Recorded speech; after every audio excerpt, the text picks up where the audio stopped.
Sur décision du ministre de l'Éducation nationale, la rentrée scolaire 2024-2025 devrait débuter le 4 novembre prochain sur toute l'étendue du territoire. Avec la situation pluviométrique, est-ce possible à retrouver dans ce journal? Plusieurs endroits sont en train d'être dégarpis à Bamako. Cela relève des mesures prises pour le renforcement de la sécurité dans la capitale. Des détails dans un instant. Mesdames et messieurs, bonsoir et bienvenue dans ce JT hebdomadaire sur Actuel Média. Comme l'annoncé dans le titre, la rentrée scolaire 2024-2025 est désormais fixée au lundi 4 novembre prochain, suite à une décision des autorités en réponse aux inondations dévastatrices qui ont frappé le pays. Cette situation a contraint de nombreux sinistrés à se réfugier dans les établissements scolaires. Ce report suscite de nombreuses interrogations au sein de la population. La date annoncée sera-t-elle finalement respectée pour la rentrée 2024-2025? Plus de détails dans ce reportage signé Nana Khadija Kouni.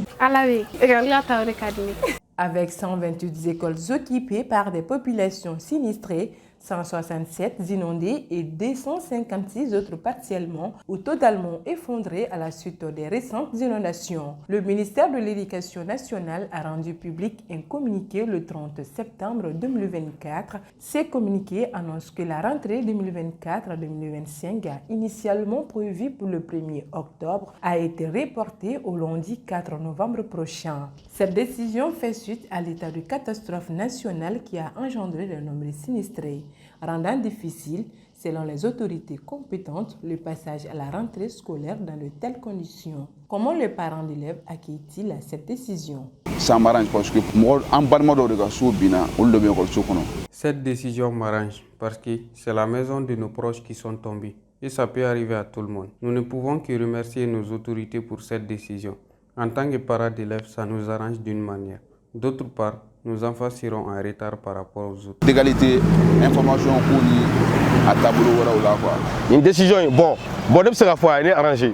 Personnellement, cette décision m'arrange, mais je sais que ça n'arrange pas les parents d'élèves, car ils n'ont pas les mêmes conditions de vie. D'autres avaient des vacanciers qui ont été obligés de faire certaines dépenses pour la rentrée, qui a été finalement reportée. Actuellement, l'inondation est partout, donc nous devons l'accepter. Il paraît qu'il y a plus de 200 écoles qui sont touchées. Pour la bonne marche de cette décision, nous devons soutenir nos autorités pour que le 4 novembre soit maintenu. Sinon, on n'a pas besoin de 9 mois pour la pédagogie. 5 à 6 mois sont suffisants. C'est pas forcément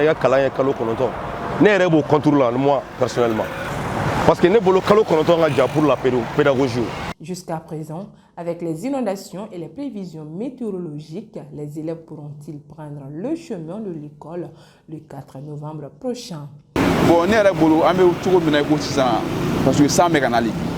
Quant à moi, avec les prévisions de la météo, je dirais que la rentrée ne sera pas possible au mois prochain.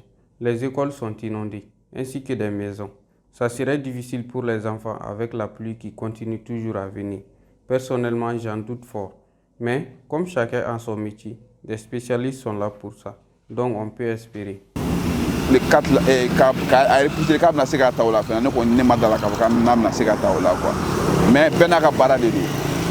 mais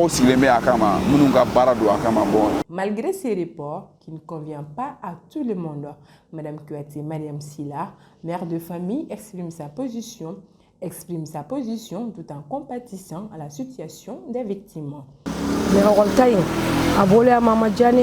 Ce report de la rentrée ne m'a pas plu parce que nos enfants doivent étudier pour construire leur avenir.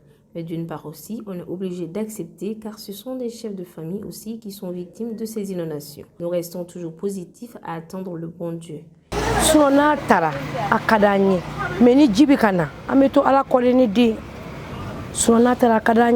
Les élèves étant le plus concernés par ce report, jugent-ils comment cette décision du ministère de l'Éducation nationale là? Je ne suis pas contente de ce report parce que les inondations font des dégâts de jour en jour. Les gens sont sans abri, d'autres ont logé les écoles. Donc s'il faut que nous partons à l'école le 4, où est-ce qu'ils vont vivre? Mais nous espérons que d'ici le jour J, que les eaux se retirent.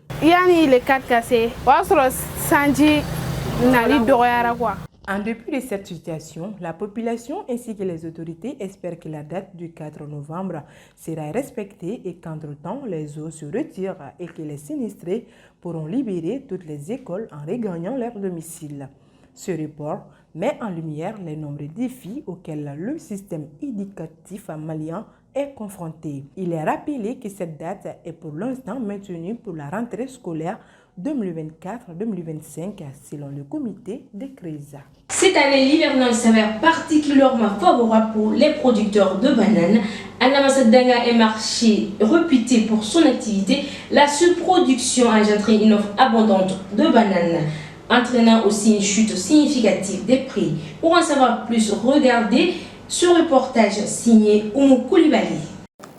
Namassadanka, comme aiment l'appeler ainsi beaucoup de Bamakois. Ici, c'est un marché 100% fruits de tout genre, pommes, oranges, bananes, etc. Actuellement, c'est la saison des bananes, un fruit très convoité au Mali, de par son goût que par ses bienfaits. Contrairement aux autres saisons, le prix des bananes connaît une baisse remarquable chez les grossistes comme chez les détaillants dans plusieurs points de vente. Cela est dû à cet hivernage durant laquelle la culture de bananes est répandue dans le pays en plus de ce qu'on transporte.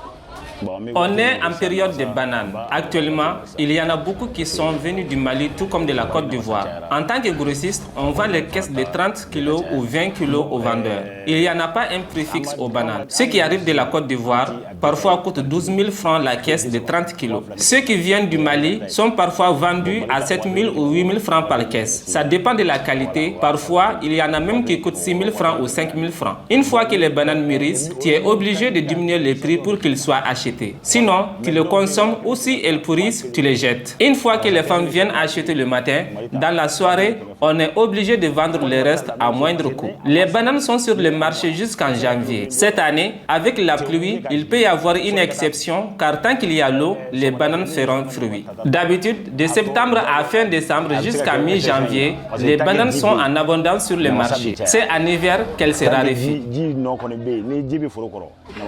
Grâce au syndicat, les bananes qui coûtaient autrefois cher sont vendues actuellement à bon prix à Namassadanka, ce qui est profitable pour les vendeurs et revendeurs. Auparavant, les bananes coûtaient cher, mais à présent, grâce à notre syndicat, c'est devenu moins cher. On nous vendait à 175 000 francs, mais maintenant, ça se trouve à 160 000 francs. Sincèrement, le marché est profitable en ce moment. Nos bananes viennent d'ici au Mali et de la Côte d'Ivoire. On vend les kilos de bananes aux femmes de 250 francs jusqu'à 400 francs. Même aujourd'hui, j'en ai vendu 30 kilos à 9 000 francs et un autre à 13 000 francs. Le prix varie en fonction des bananes.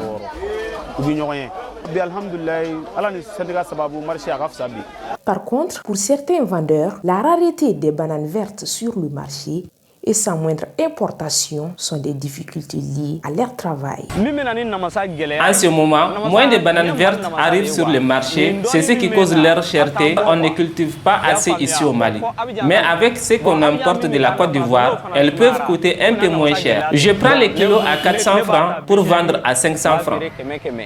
Pour de nombreuses personnes, cette période reste réjouissante pour les consommateurs de bananes, car cette baisse des prix de ces fruits continue jusqu'à l'hiver. Cette année, les pluies torrentielles ont provoqué des inondations presque partout dans le monde, entraînant d'importants dégâts matériels et des pertes en vies humaines. Le bilan des victimes est tragique. Face à cette situation désastreuse, les ressortissants de Molobala ont organisé un point de presse pour lancer un appel urgent aux autorités et aux personnes de bonne volonté afin d'obtenir de l'aide pour surmonter cette tragédie. Les détails dans ce compte rendu est réalisé par Aïssata Traoré. Les inondations causées ces derniers temps par l'abondance des pluies ont été catastrophiques pour les populations dans plusieurs pays, y compris le Mali. Cette année, depuis le début du mois de juillet, les pluies torrentielles ne cessent de causer des dégâts matériels importants et la perte en vie humaine. Dans le cercle de Molobala, région de Sikasso, les habitants n'ont pas été épargnés. Ça fait une semaine que le cercle de Molobala affronte des difficultés causées par la pluie. La pluie était à peu près 3000 mètres. Les inondations ont tout emporté de leur passage, les maisons, les récoltes ainsi que les animaux.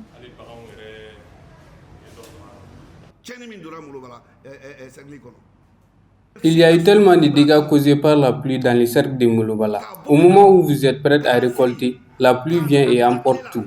Tu n'es ni commerçant ni rien d'autre. Dans le cercle de Molibala, le bilan des victimes des inondations est lourd, raison pour laquelle les ressortissants de Molibala ont décidé de faire les points à travers une conférence de presse le 15 octobre 2024 à Bamako. 7021 personnes. Les personnes touchées par l'inondation vont de 7021 personnes, 2352 familles touchées et une vieille dame a perdu la vie. En plus, 909 toilettes ont été détruites, une mosquée, 21 greniers, 3873 maisons en tout.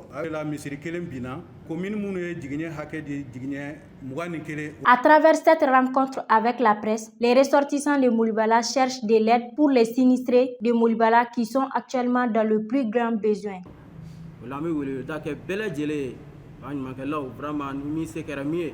Nous sollicitons de l'aide de tout le monde. Nous avons des difficultés. La reprise est pour bientôt. Il y a des gens qui sont installés dans les écoles.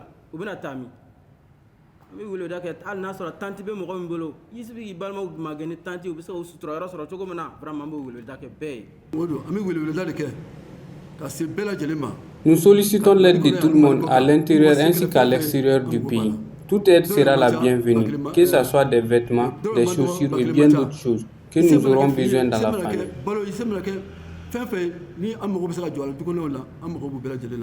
De leur part, certaines préfèrent interpeller les autorités compétentes à agir face à cette situation. Nous ne pouvons que vraiment demander d'aide. Nous faisons vraiment aujourd'hui un cri de cœur à l'endroit vraiment des autorités du Mali. Nous faisons un cri de cœur également à l'endroit de tous ceux qui ont la bonne volonté vraiment pour venir au secours en aide pour les populations du cercle de Molobala, si on peut exprimer comme ça. Sinon, dans la région de Koutiala, globalement, pour toutes les localités qui sont touchées vraiment par cette situation. Donc, c'est cette cri de cœur que nous avions à l'endroit de tout le monde. Cette année, les dégâts causés par les pluies torrentielles ont été nombreux dans plusieurs localités du pays et Molibala n'a pas été épargné par cette catastrophe. Ainsi, les ressortissants de Molibala, à travers ces points de presse, lancent un cri de cœur aux autorités et aux personnes de bonne volonté pour pouvoir faire face à cette tragédie. Après les marches de bétail, c'est au tour des alentours de la base aérienne près du rond-point de Kwame Nkrumah d'être évacué. Ces sites constituent un lieu de travail pour de nombreux employés qui entourent leur subsistance. Toutefois, en raison de nouvelles mesures mises en place, ces travailleurs n'ont d'autres options que de quitter les lieux. Que peut-on en savoir davantage? Regardons ensemble ce reportage de Maïmouna Ndao. Depuis l'attaque de l'école nationale de la gendarmerie à Faladje, le déguerpissement au niveau des alentours des camps et de certains lieux est constaté à travers la ville de Bamako. Après les marchés de bétail, c'est autour de la base aérienne se trouvant à côté du monument Kwame Nkrumah. Dans ces lieux, les fleuristes, mécaniciens et vendeurs ont été contraints de se conformer à la règle et plier bagages.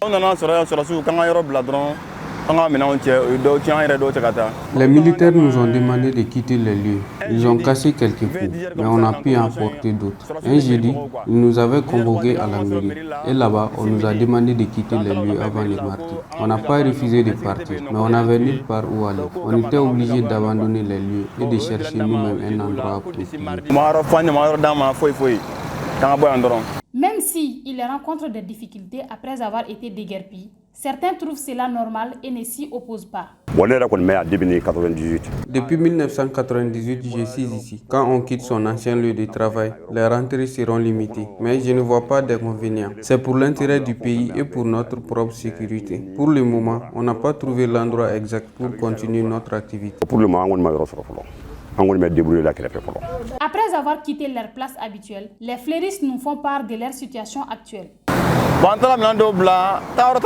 On n'a nulle part où aller. On avait trouvé un terrain pour nous installer. Mais à notre grande surprise, les propriétaires sont venus nous demander de quitter les lieux. On n'a même pas d'eau pour arroser nos fleurs qui meurent sans qu'on ne puisse faire quelque chose. La situation que ces gens vivent actuellement, liée à ces déguerpissements, est très complexe pour d'autres. Ils lancent un appel à l'endroit des autorités. Je suis un vendeur de café. Je demande aux autorités de penser à nous. Nous sommes des chefs de famille. Quand on quitte un lieu pour un autre, c'est pas du tout facile.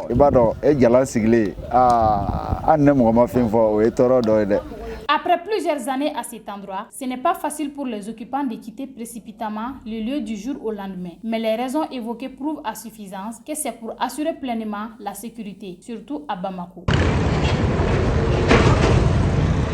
Depuis plus de 2 ans, les employés des structures affiliées au syndicat national de l'information, de l'informatique, de la presse et de l'industrie du livre se retrouvent dans des conditions de travail très difficiles.